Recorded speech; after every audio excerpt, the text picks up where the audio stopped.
Guys, কেমন আছেন সবাই? আজকে আমি ঝিঙা দিয়ে চুনা মাছের টক করবো তেঁতুল দিয়ে, আর লাউ পাতা ভাজি করব। আমি ঝিঙাগুলোকে যে এরকম সাইজ করে কেটে নেব টকের জন্য। এরকম সাইজ করে কাটবো। ঝিঙাগুলোকে আমি কেটে নিয়েছি এভাবে, আর চুনা মারি নিয়েছি, আর তেঁতুল, হলুদ, তেল, সরষার তেল কিছুটা দিয়ে দেবো, দিয়ে ভালোভাবে মাখিয়ে নেব। কড়াটা যে আমি জেলে রেখেছিলাম তেতে গেছে, আমি এখানে কিছুটা সরষার তেল দিয়ে প্রথমে মাছটা ভেজে নেব। আমি কিছুটা সরষার তেল দিয়ে দেবো, অল্প নুন দিয়ে আমি তেলটা ভালো করে চারদিকে ছড়িয়ে দেবো, যেন মাছগুলো ভেঙে যায়। আর আমি মাছগুলো একে একে সব ভাজা করবো।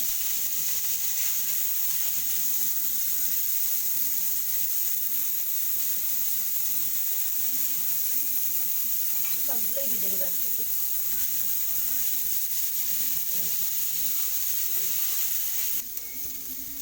এনে কিছুটা সরষার তেল ছড়িয়ে দেবো আমি, দিয়ে মাছগুলো উল্টিয়ে দেবো।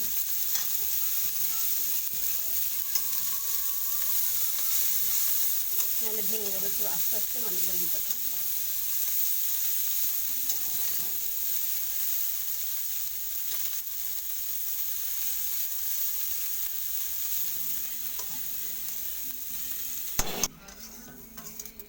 মাছগুলো আমার ভাজা হয়ে গেছে, আমি তুলে নেবো প্লেটে।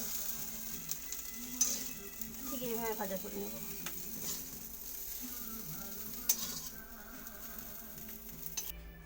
এর আমি ঝিঙাগুলোকে হালকা করে ভেজে নেবো, সেজন্য অল্প তেল দিয়ে দেবো।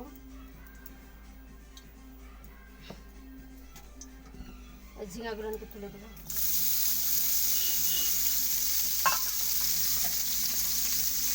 অল্প হলুদ আর নুন দিয়ে আমি এগুলোকে হালকা করে ভেজে নেবো।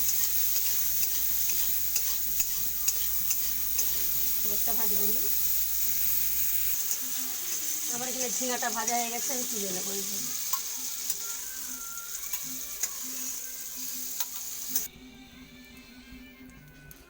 আমি এই যে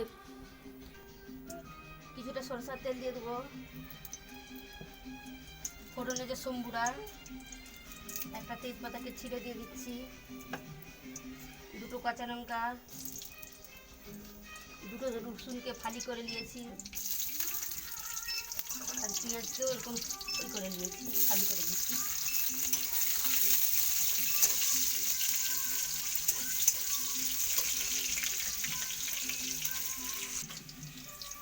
কিছুটা হলুদ, খুব সামান্য লঙ্কা দেবো।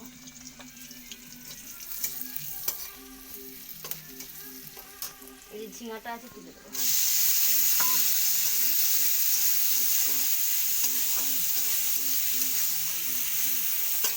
আর যে তেঁতুলটা আছে, আমি তেঁতুলটা এইভাবে ভালো করে মানে আধ ঘন্টা ভিজিয়ে রাখছিলাম পুরোনো তেঁতুলের জন্য।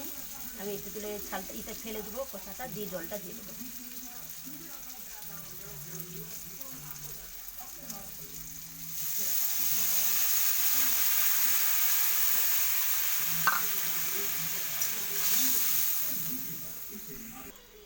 আর কিছুটা তেঁতুল জল আমি একটু ধুয়ে দিয়ে দেবো।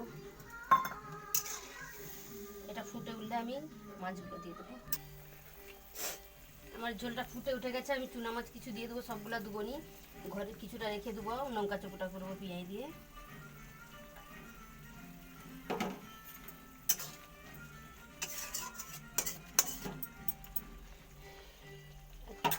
অল্প নুন আর কিছু চিনি লাগবে, উপর দিয়ে ছড়িয়ে দিতে হবে।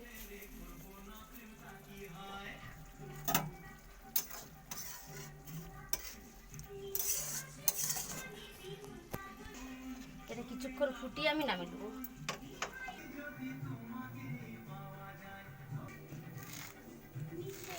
লাউ পাতাগুলোকে ঠিক এরকম ছোটো ছোটো ছোটো ছোটো করে কেটে নিতে হবে।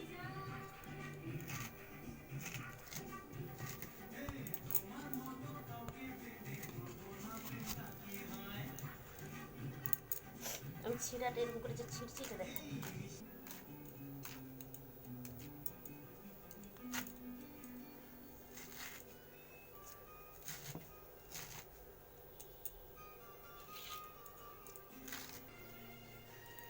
এটা আমি ভালো করে ধুয়ে পরিষ্কার করে নিয়েছি, বাড়ি আছে।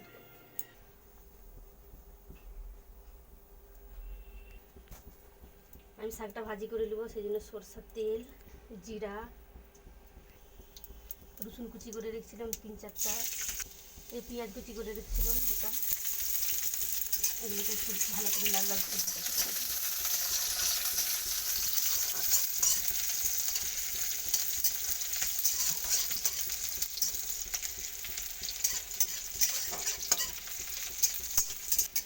পেঁয়াজগুলো ভাজা হয়ে গেছে, আমি শাকগুলো তুলে দেবো।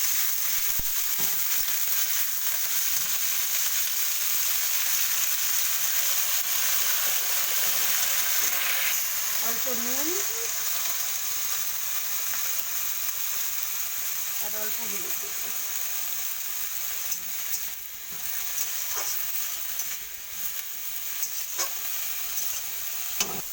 এটাকে চাপা দিয়ে বারবার লেড়ে লেড়ে সিদ্ধ করবো।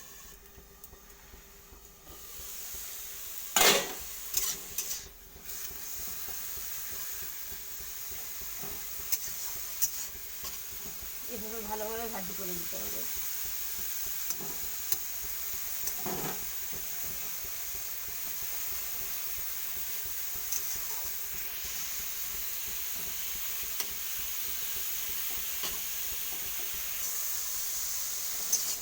লাউ পাতাটা আমার ভাজা হয়ে গেছে, এবার আমি তুলে নেবো।